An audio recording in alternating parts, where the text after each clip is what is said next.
అన్నదాత అన్నదాత మీ అన్నదాత చెమటోడ్చి ఆహారాన్నందించే రైతన్నా అనునిత్యం నీ కండదండగా నిలిచే నేస్తం ఎవరన్నా అన్నదాత అన్నదాత మీ అన్నదాత.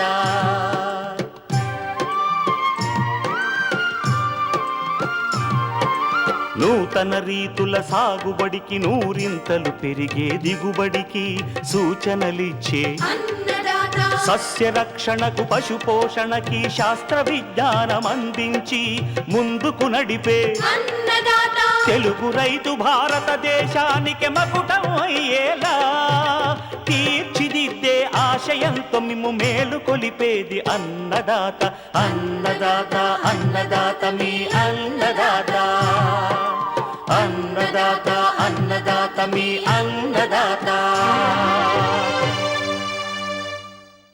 అన్నదాత ప్రేక్షకులకు నమస్కారం. ఈనాటి ముఖ్యాంశాలు: చీడపీడల నుండి పంటలను కాపాడే విత్తన శుద్ధి విధానం, పంటల్లో మొండి జాతి కలుపు తుంగ నివారణ,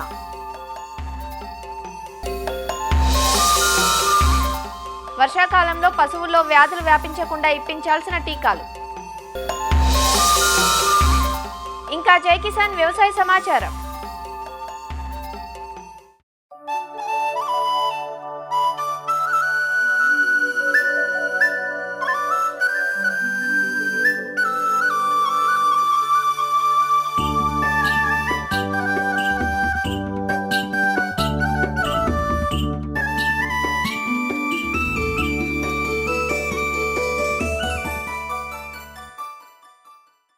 ఏ పంటలోనైనా నాణ్యమైన ఉత్పత్తులను సాధించాలంటే రైతులు ముందుగా దృష్టి పెట్టాల్సిన కీలక ఉత్పాదకం విత్తనం.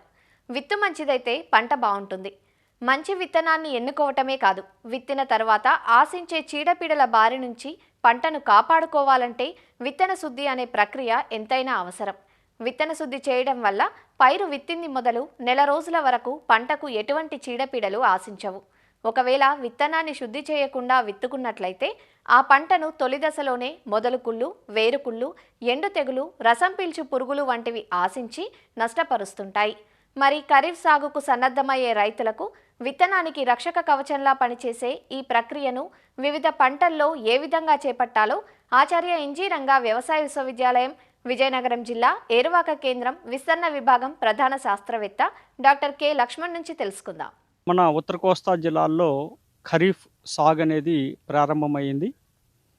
మన జిల్లాలో ప్రధానంగా ఒక వరి పంట, అదేవిధంగా దాంతోపాటు మొక్కజొన్న, అదేవిధంగా ఖరీఫ్లో పత్తి కొంతమేరకు, తర్వాత ఇతర పంటలు వేరుశనగ, కూరగాయలు వంటి పంటలు కూడా పండించడం జరుగుతుంది. మనం ఏ పంట వేసినప్పటికీ కూడా ఈ యొక్క విత్తన శుద్ధి అనేది చేసుకొని మనం వేసుకున్నట్లయితే మొదటి 20 నుంచి 25 రోజుల వరకు వచ్చిన తెగుళ్ళను కానీ, ఆశించినటువంటి పురుగుల బెడద నుంచి కానీ పంటని కాపాడుకోవడం జరుగుతుంది. అయితే మన విజయనగరం జిల్లాలో దాదాపు 90,000 హెక్టార్లు, అంటే 2,30,000 ఎకరాల వరకు కూడా వరి పంటని ఖరీఫ్ సీజన్లో పండించడం జరుగుతుంది. అయితే ఈ యొక్క విత్తన శుద్ధి చేయకపోవడం మూలంగా తొలి దశలో కానీ, అదేవిధంగా నారుమడిలో కానీ ఈ యొక్క పెరుగుదల తగ్గిపోయి చివరలో ఈ యొక్క పురుగులు కానీ, తెగుళ్ళు కానీ ఆశించడం వలన దిగుబడులు తగ్గడం జరుగుతుంది. ఒక విత్తన శుద్ధి చూసుకున్నట్లయితే ఈ యొక్క వరి పంటకి ప్రధానంగా ఈ సూడోమోనాస్ ఫ్లోరెసెన్స్ అనేది మనకి జీవ శిలీంద్ర నాశిని. దీన్ని దాదాపు ఒక కిలో విత్తనానికి 8 గ్రాములు, అంటే 30 కేజీల వరి విత్తనానికి దాదాపు 240 నుంచి 250 గ్రాములు సూడోమోనాస్ని, ఫ్లోరెసెన్స్ని మనం విత్తనంతో కలుపుకోవాలి. ఈ విధంగా ఈ యొక్క సూడోమోనాస్ని 250 గ్రాములు తీసుకొని 1/2 లీటర్ నీటిలో ముందుగా కలుపుకోవాలి. తర్వాత బాగా ఈ యొక్క విత్తనంతో ఈ యొక్క కలిసే విధంగా ఈ ద్రావణాన్ని విత్తనంపై పోస్తూ చేతులతో కలుపుకోవడం చేయాలి. తర్వాత ఒక గంట పాటు విత్తనాన్ని నీడలో ఆరబెట్టుకోవాలి. ఈ విధంగా ఆరబెట్టుకున్న విత్తనాన్ని మనం ఈ యొక్క నారుమడిలో చల్లుకోవాలి. ఈ విధంగా విత్తన శుద్ధి చేసుకోవడం వలన ఈ యొక్క తొలి దశలో ఆశించేటటువంటి శిలీంద్ర నాశన కారకాలని మనం అదుపు చేసుకోవచ్చు. ఒకవేళ ఈ యొక్క సూడోమోనాస్ ఫ్లోరెసెన్స్ కానీ రైతులకు అందుబాటులో లేకపోతే ఈ యొక్క రసాయనిక శిలీంద్ర నాశనుల ద్వారా కూడా మనం విత్తన శుద్ధి చేసుకోవచ్చు. వీటిలో ప్రధానంగా కార్బండిజం కానీ 1 గ్రాము కిలో విత్తనానికి చొప్పున, లేదంటే ఈ యొక్క డైథేన్ M45 అయితే 2.5 గ్రాములు 1 కేజీ విత్తనానికి చొప్పున విత్తనంతో పట్టించుకొని మనం తప్పనిసరిగా విత్తుకోవాలి. అదేవిధంగా మనకి ఈ యొక్క వరి తర్వాత వేరుశనగ, అపరాలు, మొక్కజొన్న వంటి పంటలు కూడా మన జిల్లాలో ఎక్కువగా పండించడం జరుగుతుంది. ఈ పంటలు పండించేటటువంటి రైతులు ఈ యొక్క ట్రైకోడెర్మా విరిడితో విత్తన శుద్ధి చేసుకోవాలి.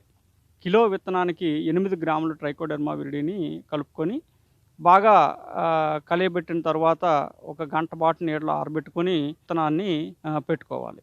అదేవిధంగా ఈ యొక్క వేరుశనగ పంట చూసుకున్నట్లయితే వేరుశనగ పంటలో ఈ యొక్క తొలి దశలో వచ్చేటువంటి కాలర్ రాట్ అనేది ప్రధానంగా మనం గుర్తించడం జరుగుతుంది. ఒకవేళ ఈ ట్రైకోడెర్మా విరిడి దొరకని పక్షంలో ఈ టెబుకొనజోల్ 2DS అనే మందు కూడా దొరుకుతుంది. దీన్ని 1 గ్రాము 1 కిలో విత్తనానికి చొప్పున పట్టించుకొని విత్తుకున్నట్లయితే పూర్తి స్థాయిలో పంట యొక్క మొక్కలు ఉండి అధిక దిగుబడులు రావడానికి అవకాశం ఉంటుంది. అదేవిధంగా మన విజయనగరం జిల్లాలో ఈ యొక్క మొక్కజొన్న అనేది కూడా ఒక ప్రధానమైనటువంటి పంట. ఈ పంటలో ఈ మధ్య కాలంలో 2018 తర్వాత కత్తిరి పురుగు అనేది ఒక ప్రధాన సమస్యగా మారినటువంటి పరిస్థితి. అది కత్తిరి పురుగు ఆశించేటటువంటి ప్రాంతాల్లో ఈ కత్తిరి పురుగుకి కూడా మన విత్తన శుద్ధి చేసుకునేటటువంటి మందు ఉన్నది. దాన్ని ఫోర్టాంజర్ డ్యూ అంటాము. 1 కిలో విత్తనానికి 6 మిల్లీలీటర్ల చొప్పున కలుపుకొని బాగా పట్టించుకొని ఆరబెట్టుకున్న తర్వాత రోజు ఈ యొక్క మన విత్తనాన్ని పొలంలో విత్తుకున్నట్లయితే దాదాపు ఈ యొక్క మొక్కజొన్న పంటని 20 నుంచి 25 రోజుల వరకు కూడా ఈ కత్తిరి పురుగు బారి నుంచి కాపాడడం జరుగుతుంది. ఇది మన రైతుల పొలాల్లో క్షేత్ర పరిశీలనలు కూడా చేపట్టడం జరిగింది. దీని యొక్క ఫలితాలు కూడా ఆశాజనకంగా ఉన్నాయి. అదేవిధంగా వీటితో పాటు ఈ యొక్క కూరగాయల పంటలు కూడా మన జిల్లాల్లో చాలా వరకు పండించడం జరుగుతుంది. ఈ కూరగాయల పంటల్లో కూడా మనం ఒక 100 గ్రాముల ట్రైకోడెర్మా విరిడిని తీసుకొని ఒక 10 లీటర్ల నీటిలో కలుపుకొని ఈ యొక్క ద్రావణంగా తయారు చేసుకోవాలి. తర్వాత ఈ యొక్క కూరగాయల నారుమడులు ఎక్కడైతే వేస్తామో ఆ వేసిన దగ్గర మందుని మనం సాయిల్ డ్రెంచింగ్ అంటే మీదన అలాగా జల్లడం వలన ఈ యొక్క విత్తన శుద్ధితో పాటు నారుమడి కూడా శుద్ధి జరగడం అవుతుందన్నమాట. ఈ విధంగా మనం విత్తన శుద్ధి చేయడం వలన అన్ని పంటల్లో కూడా వేరుకుళ్ళు తెగుళ్ళు కానీ, తొలి దశలో ఆశించేటువంటి కాండం కుళ్ళు తెగుళ్ళు కానీ, తర్వాత ఇతర తెగుళ్ళు కానీ ఆశించకుండా పంటను కాపాడి తొలి దశలో ఏపుగా పెరగడం వలన ఈ యొక్క ఇనీషియల్ విగర్ అంటాం. దాని మూలంగా పంట కూడా అధిక దిగుబడులు ఇవ్వడానికి ఆస్కారం ఉంటుంది. కాబట్టి తక్కువ ఖర్చుతో ఈ యొక్క విత్తన శుద్ధిని మనం పండించే అన్ని పంటల్లో కూడా చేసుకొని అధిక దిగుబడులు సాధించాలని రైతాంగాన్ని కోరుతున్నాను.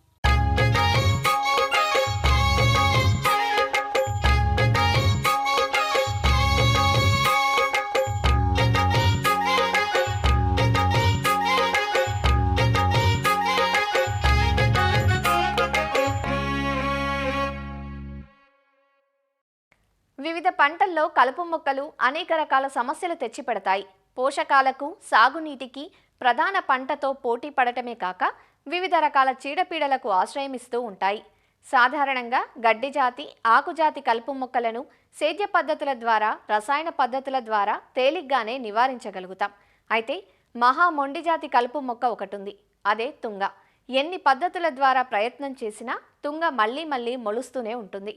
ఎందుకంటే తుంగ తాలూకా దుంపలు భూమిలోనే ఉండిపోయి మొలకెత్తుతూ రైతుకు చికాకులు తెచ్చిపెడతాయి. మొండి జాతి తుంగ నివారణకు పంటల్లో ఎలాంటి యాజమాన్యం చేపట్టాలో హైదరాబాద్లోని విశ్రాంత కలుపు నిపుణులు డాక్టర్ అట్లూరి సుబ్రహ్మణ్యేశ్వరరావు నుంచి తెలుసుకుందాం. తుంగ అనేది అత్యంత సమస్యాత్మకమైనటువంటి కలుపు మొక్క. మన దేశంలోనే కాదు, మన రాష్ట్రంలోనే కాదు, ప్రపంచవ్యాప్తంగా దాదాపుగా 50 నుంచి 60 దేశాల్లో దాదాపుగా 100 రకాల పైరుల్లో కూడా ఈ తుంగ అనేది చాలా సమస్యాత్మకం. ఈ తుంగ బహువార్షిక కలుపు మొక్క. తుంగ దీంట్లోనే దాదాపుగా 36 రకాలు ఉన్నాయని చెప్పి పరిశోధనలో తేలింది. తుంగ దుంపల ద్వారా ఇది వ్యాప్తి చెందుతూ ఉంటుంది. ఈ తుంగ దుంపలు లేకపోతే తుంగ ఆయిల్ కానీ అంటారు రైతులు. ఇది తొందరగా నేలలో జర్మినేట్ అవ్వకుండా 5 సంవత్సరాల వరకు నిద్రాణ వ్యవస్థలో ఉంటాయన్నమాట. అంటే గ్రాడ్యువల్గా మొలకెత్తు ఉంటాయి. అందుకనే పైన చనిపోయినప్పుడు కూడా మనం కంట్రోల్ చేసినా కూడా ఏం ఉపయోగం ఉండదు. గ్రాడ్యువల్గా మొలకెత్తు ఉంటాయి కాబట్టి 2-3 సంవత్సరాలు కంటిన్యూస్గా చేసుకుంటేనే ఈ తుంగను కంట్రోల్ చేసుకోవచ్చు. మన తుంగ మొలకెత్తినప్పుడు చూసుకుంటే మీకు 15-20 రోజుల తర్వాత నుంచి తుంగ దుంపలు ఫార్మేషన్ అవటం అనేది చూస్తాం. ఇందులో తుంగ చూసుకుంటే ఆకు అనేది చాలా షైనీగా ఉండి సిలికాన్ కోటింగ్ ఉండి అబ్జార్ప్షన్ చాలా తక్కువగా ఉంటుంది. రెండోది ఏంటంటే ఈ కాండం చూసుకుంటే ట్రయాంగులర్ షేప్లో ఉంటుందన్నమాట. దీని మీద అసలు కలుపు మందు మనం స్ప్రే చేసినా కూడా సరిగ్గా నిలవదు. తుంగని మనం మనుషుల చేత పీకిచ్చామనుకోండి, మీరు 10 సార్లు పీకినా కూడా ఈ తుంగ చావదన్నమాట. మనకి 3వ రోజుకో 4వ రోజుకో మళ్ళీ మొలకెత్తుతూనే ఉంటుంది కాబట్టి తుంగ అనేది అత్యంత సమస్యాత్మకమైనది. అట్లా కాకుండా మనం సేంద్రీయ వ్యవసాయంలో కానీ వేరే చాట కానీ ఒక మల్చింగ్ షీట్ పెట్టామనుకోండి, 20 మైక్రాన్ షీటు, అందులోంచి కూడా ఈ తుంగ పైకి పొడుచుకుని వచ్చేస్తూ ఉంటుంది. అంత శక్తివంతమైనటువంటి కలుపు మొక్క కాబట్టి వరల్డ్స్ వరస్ట్ వీడ్ అంటారు. దీన్ని నిర్మూలించడానికి ఏంటంటే ఏ ఒక్కటి దాంతో కూడా పూర్తిగా నిర్మూలించలేం కాబట్టి అవకాశం ఉన్నంత వరకు కూడా సమగ్ర పద్ధతులు అంటే వేసవిలో లోతు దుక్కు చేసుకోవటం. వేసవిలో లోతు దుక్కు చేసుకున్నప్పుడు ఏమవుతుందంటే మనకు టెంపరేచరు మనకు బయట వాతావరణంలో 40-45 డిగ్రీలు ఉంటే మనకి దున్నిన పొలంలో ఇంకొక 5 డిగ్రీలు ఎక్స్ట్రా ఉండి చాలా వరకు కూడా ఈ తుంగ దుంపలు అనేది కంట్రోల్ అయిపోవడానికి అవకాశం ఉంటుందన్నమాట. రెండవది ఏంటంటే తొలకరి వర్షం పడిన వెంటనే మనకు పొలంలో ఎక్కడైతే కనుక ఈ కలుపు తుంగ అనేది మొలకెత్తుందో తుంగ 3-4 ఆకుల దశలో ఉన్నప్పుడు గ్లైఫాసెట్ అనే మందు అనేది సమర్థవంతంగా నిర్మూలిస్తుంది. ఈ గ్లైఫాసెట్ అనే మందు ప్రస్తుతం బ్యాన్లో ఉంది, అన్ని ప్రాంతాల్లోనూ అవైలబిలిటీలో లేదు కాబట్టి దానికి ప్రత్యామ్నాయంగా మనం ప్రత్యేకించి ఏంటంటే ఈ 2,4-D అమైన్ సాల్ట్ అనేది 1 లీటర్ నీటికి 2 మిల్లీలీటర్ల చొప్పున కలుపుకొని ఎక్కడైతే తర్వాత మనం వరి కానీ చెరకు మొక్కజొన్న ఇటువంటి పైర్లు వేసుకుంటున్నామో అక్కడ పిచికారీ చేసుకుంటే చాలా వరకు పోతుంది. అలాగే ఇంకొక మందు ఏంటంటే మంచి మందు హాలోసల్ఫ్రాన్ ఇథైల్ అనే మందు ఉంది. అది ఎకరానికి 36 గ్రాముల చొప్పున కనుక కలిపి పిచికారీ చేసుకుంటే కనుక అది తుంగని పోతుంది. ఇవన్నీ కూడా ట్రాన్స్లోకేట్ అయ్యి తుంగ కాయల్లోనికి వెళ్ళి మనకు తుంగ మొలకెత్తకుండా అయినా ఇంత చేసినా కూడా మళ్ళీ రెండోసారి మొలకెత్తు ఉంటుంది కాబట్టి కారణం ఏంటంటే ఈ తుంగ అనేది 20-25 రోజులకి తుంగ దుంప ఫామ్ అవుతుంది. నెల రోజుల తర్వాత పూర్తిగా మెచ్యూర్ అయిపోయి ఈ తుంగ అనేది ప్రధాన దుంప నుంచి విడివడిపోయి ఉంటుంది కాబట్టి అవి మళ్ళీ అనుకూల పరిస్థితులు ఉన్నప్పుడు మళ్ళీ మొలకెత్తు ఉంటాయి కాబట్టి మళ్ళీ అందుకనే కంటిన్యూస్గా మొలకెత్తూనే ఉంటాయి. కాబట్టి అటువంటప్పుడు మళ్ళీ పిచికారీ చేసుకోవాల్సి వస్తుంది. ఎలా 2-3 సార్లు కంటిన్యూస్గా పిచికారీ చేసుకోవడం అంటే గ్లైఫాసెట్ అనే మందు మార్కెట్లో అవైలబిలిటీలో లేదు కాబట్టి అది కుదరదు. ఉంటే కనుక అది కూడా చేసుకోవచ్చు. అవైలబిలిటీలో ఉంటే కొన్ని రాష్ట్రాల్లో కొన్ని ప్రాంతాల్లో దొరికితే 1 లీటర్ నీటికి 10 ml చొప్పున కలిపి పిచికారీ చేసుకుంటే ఎటువంటి 10 రోజుల తర్వాత కూడా మనం కంట్రోల్ చేసుకోవడానికి అవకాశం. వరి పైరులో మనకి పర్టికులర్గా నేరుగా విత్తిన కానీ నాటిన వరిలో కానీ తుంగ ఎక్కువగా ఉంటే కనుక అన్నిటికన్నా చీప్ అండ్ బెస్ట్ మందు 2,4-D అమైన్ సాల్ట్ అనేది కనుక లీటర్ నీటికి 2 మిల్లీలీటర్ చొప్పున పిచికారీ చేసుకోవచ్చు. అట్లాగే పెనాక్సిలం అనే మందు కూడా చాలా వరకు పర్టికులర్గా అది ఎకరానికి 400 మిల్లీ అయితే తుంగను చాలా వరకు సప్రెస్ చేస్తుంది అనమాట వరి పైరులో. అలాగే చెరకులో అయితే కనుక హాలోసల్ఫ్రాన్ అనే మందు వాడుకోవచ్చు. మొక్కజొన్నలో కూడా హాలోసల్ఫ్రాన్ అనే మందు ఆ సిఫార్సు చేసినటువంటి మందులు ఆ పైరుని బట్టి కనుక వాడుకుంటూ ఉంటే చాలా వరకు కూడా కంట్రోల్ చేసుకోవచ్చు. ఉదాహరణకు ఉల్లిపైరులో చూసుకుంటే మనం ఆక్సిఫ్లోరోఫెన్ అనే మందు మనం అక్కడ పిచికారీ చేసినప్పుడు కొంతవరకు సప్రెస్ చేస్తుంది. అంటే సప్రెస్ అయ్యేటప్పటికి పైరు పైకి వెళ్ళిపోతూ ఉంటుంది. కందిలో తుంగ ఎక్కువగా వచ్చినప్పుడు ఇమిజాతాఫిర్ ప్లస్ ఇమిజామాక్స్ అనే మందు కనుక మనం పిచికారీ చేసుకుంటే ఈ మందు మిశ్రమం తుంగ వెడల్పాట అన్నిటినీ కూడా సప్రెస్ చేస్తుంది. కొద్ది రోజులు 10 రోజుల్లో పైరు పైకి వెళ్ళిపోతుంది. అలాగే వేరుశనగలో అనుకోండి ఇమిజాతాఫిర్ అనే మందు కానీ టార్నడో ఇమిజాతాఫిర్ ప్లస్ క్వైజలాఫాపిథైల్ అనే మందు కానీ పిచికారీ చేసుకుంటే మనకి ఆ పైరులో వచ్చేటువంటి తుంగను కంట్రోల్ చేసుకోవడానికి అవకాశం ఉంది. అయితే ప్రతి పైరులో మాత్రం ప్రతికి ఇబ్బంది లేకుండా తుంగను కంట్రోల్ చేయడానికి మందు లేదు. అయితే వేరే దేశాల్లో అయితే మనకి గ్లైసిల్ బీటీ అని వేరే ఉంటుంది. ప్రస్తుతం మన దేశంలో అది అవైలబిలిటీలో లేదు కాబట్టి కుదరదు. అయితే తుంగని కొన్ని ఆ కాయల నుంచి కూడా చక్కటి ఆయిల్ అనేది తీస్తారు, మోత ఆయిల్, అది సెంటెడ్గా ఉంటుంది అనమాట. అలాగే కొన్ని ఉపయోగాలు కూడా ఉన్నాయి దీని వలన. కాకపోతే వాటి ఉపయోగించడం అనేది చాలా తక్కువ ప్రస్తుతం మనకి.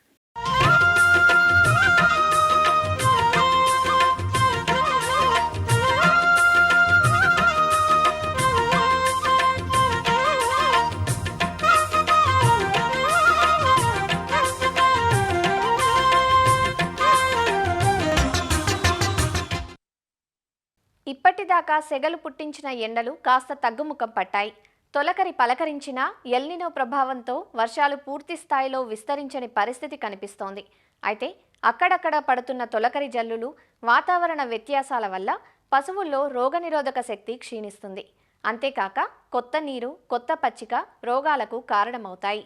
ఈగలు, దోమలు, కొట్టాల్లో ఆరని తేమ వంటివన్నీ వ్యాధుల వ్యాప్తికి అనుకూలంగా మారతాయి. ముఖ్యంగా పశువుల్లో గొంతువాపు, గురక, జబ్బవాపు, జీవాల్లో చిటుకు రోగం, ఫుట్రాట్ వంటి వ్యాధులు వచ్చే అవకాశం ఉంటుంది.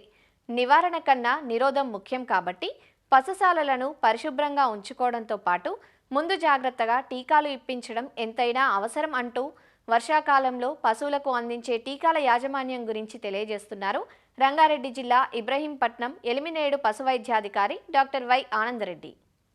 ఈ తొలకరి వర్షాలలో మెయిన్ ప్రాబ్లం ఏంటంటే ఇది హై టెంపరేచర్ ఉంటుంది. టెంపరేచర్తో పాటు వాతావరణంలో తేమ శాతం ఎక్కువగా అవుతాయి.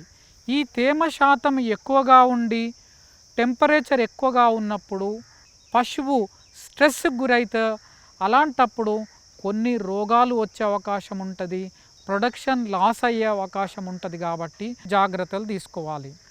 ఈ వర్షాలు పడగానే జనరల్గా పచ్చిగడ్డి, తొలుత గడ్డి రావడం, చిగురించడం జరుగుతుంటుంది. ఈ టైంలో ఈ గడ్డి పెరిగినప్పుడు గడ్డితో పాటు దోమలు, తర్వాత జొర్రీగలు, వీటి పాపులేషన్ కూడా ఇంక్రీజ్ అవుతుంది.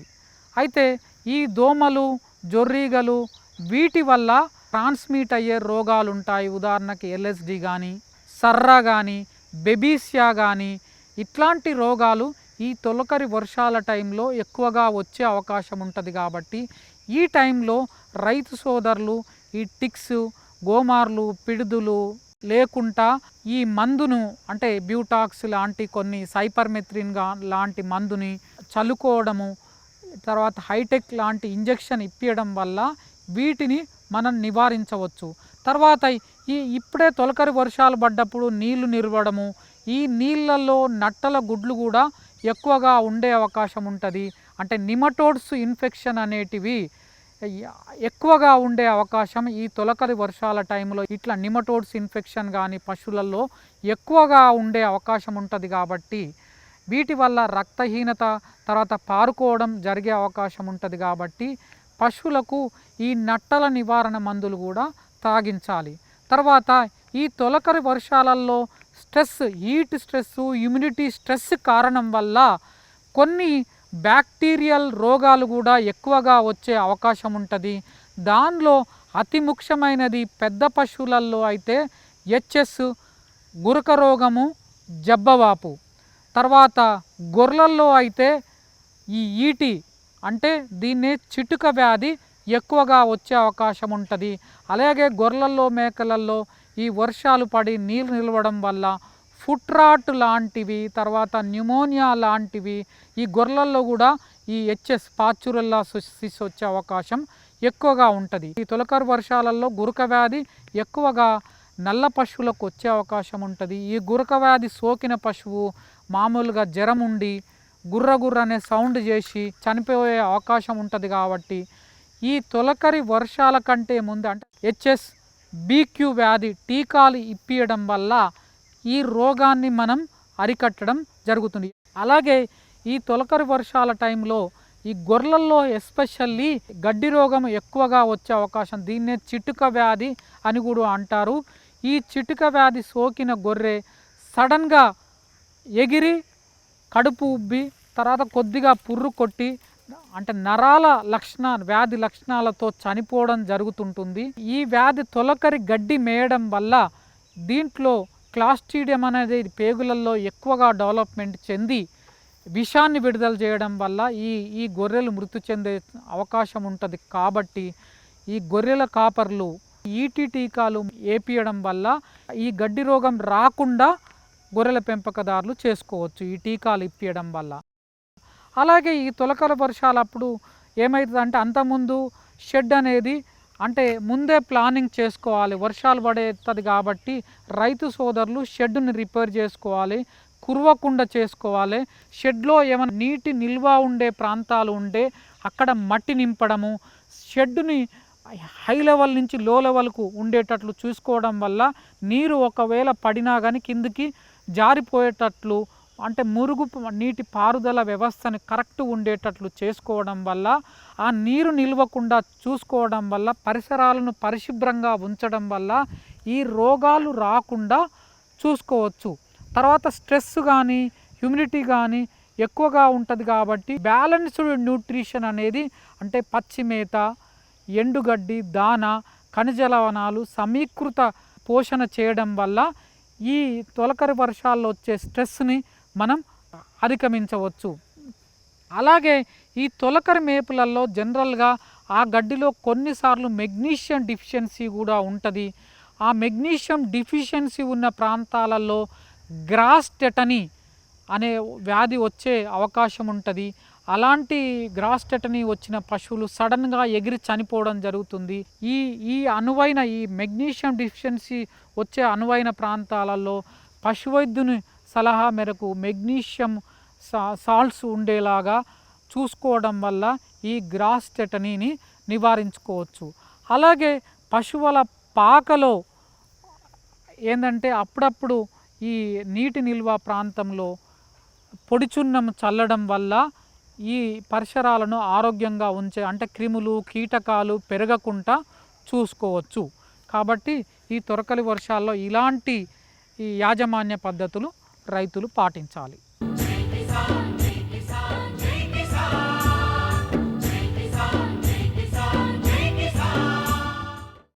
వ్యవసాయ సమాచారం ఇప్పుడు జై కిసాన్లో చూద్దాం.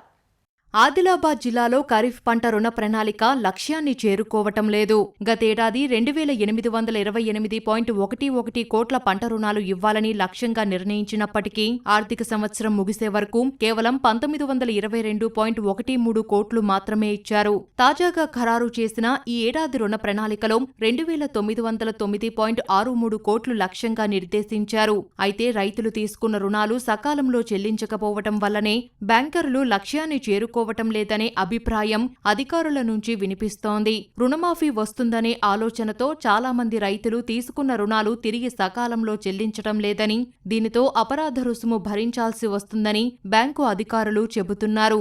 2025-26 last year the target 2828.11 crore. Number of accounts it was 90,350.